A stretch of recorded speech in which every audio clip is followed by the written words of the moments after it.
இது எனக்கு பேசணும்னு தோணுச்சுங்க. அதுக்காக தான் இந்த வீடியோ.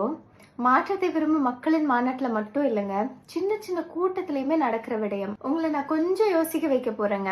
லைக் நீங்க எந்த கட்சியா வேணாலும் இருங்க, ஆனா நான் சொல்றதை மட்டும் கொஞ்சம் யோசிச்சு பாருங்களேன். மக்கள் எந்த நாற்காலியில உட்காருவாங்களோ அதுலயே தான் பொறுப்பாளர்கள், பேச்சாளர்கள், ஏன் சீமானவருமே அதுலதான் உட்காருவாரு. மக்கள் வெயில்ல உட்கார்ந்து அவர் பேச்ச கேக்குறாங்களோ இல்ல மழையில நனைஞ்சு கேக்குறாங்களோ, பேச்சாளர்களும் சரி சீமானவரும் சரி அதே வெயில் மழைன்னு பார்க்காம தான் பேசுறாங்க. அதாவது பேச்ச கேட்க வர மக்களுக்கு பந்தல் இல்லைன்னா அவருக்கும் மேடையில பேசுறவங்களுக்கும் ஏர்கூலரும் கிடையாது, பந்தலும் கிடையாது. இப்ப நான் சொன்னது சாதாரண விஷயம் தாங்க, நாம் தமிழருக்கு சாதாரண விஷயம். போய் மத்த கட்சி கூட்டத்தை போய் பாருங்க, இப்ப நான் சொன்னதுக்கு ஆப்போசிட்டா இருக்கும். அப்ப நீங்க சாதாரணமா பாக்குற விஷயம் பெரிய விஷயமா தெரியும். நான் சொல்றது உங்களுக்கு புரியும் நினைக்கிறேன். ஏன் மத்த கட்சியில கட்சி தலைவர்களுக்கு கூடுதல் ஏர்கூலர், சொகுசு நாற்காலி, ஏன் பேசுற கொஞ்ச நேரத்துக்காக அவங்களுக்கு ஸ்பெஷல் போடியம் வேற.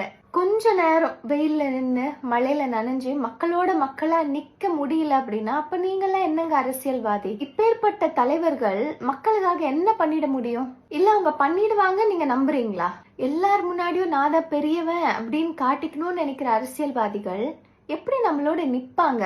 அதை நம்ம யோசிக்க வேண்டாமா? இதே சீமான் அவரு எல்லாத்துல இருந்து வேறுபடுறாரு. சும்மா இல்லங்க, கத்தி கத்தி பேசி மட்டும் அவர் மக்களை ஈர்க்கல. அவரோட பண்பும் முக்கியமான விஷயம் இதுல. தயவு செஞ்சு சிந்திச்சு பாருங்க, அப்பதான் உங்களுக்கு புரியும். இன்னொரு விஷயம் சொல்ற கேளுங்களேன். கூட்டம் முடிஞ்சு அவங்களே தன்னிச்சையா இருக்கிற நாற்காலிகளை அடுக்கி வைக்கிறதா இருக்கட்டும், இல்ல குப்பைகளை எடுத்து குப்பை தொட்டியில போடுறதா இருக்கட்டும், இதெல்லாம் கட்சி ஆரம்பிச்சு சமயத்துல ஒரு சில பேர் பண்ண விஷயங்களா தான் இருக்கும். இப்போ ஒருத்தரை பார்த்து ஒருத்தர் கத்துக்கிறது தாங்க. மாற்றத்தை விரும்பும் மக்களின் மாநாட்டுல யாரும் யார்கிட்டயும் சொல்ல மாட்டாங்க குப்பையை எடுத்து போட சொல்லி. சின்ன பிள்ளைங்க முத கொண்டு அவங்கள தன்னிச்சையா எடுத்து போடுவாங்க. இதெல்லாம் எப்படி தெரியுமாங்க?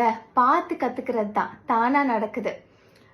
சீமான் வர்றதுக்கு முன்னாடியே சின்ன இடத்துல கொஞ்சம் ஏக்கர்ல நடக்கக்கூடிய விஷயம் சீமான் அவர் வந்தார் அப்படின்னா நம்ம தமிழ்நாட்டிலேயே நடக்கும். ஒழுக்கம்ங்க, ஒழுக்கம். இத்தனைக்கும் நான் இப்ப பேசினது அரசியலுக்குள்ளே போலங்க. கீழே காமெண்ட் செக்ஷன்ல ஆமக்கரி, மானுருகான் கமெண்ட் பண்றதுக்கு முன்னாடி கொஞ்சம் யோசிச்சுதான் பாருங்களேன். சிந்திங்க மக்களே, சிந்திங்க. நாளைக்கு அடுத்து வரப்போற ஜெனரேஷன், உங்க பிள்ளைங்க இந்த நாட்டுல தான் வாழ போகுது. நீங்க தீர்மானிக்கிறது தான் உங்க கையில தான் இருக்கு.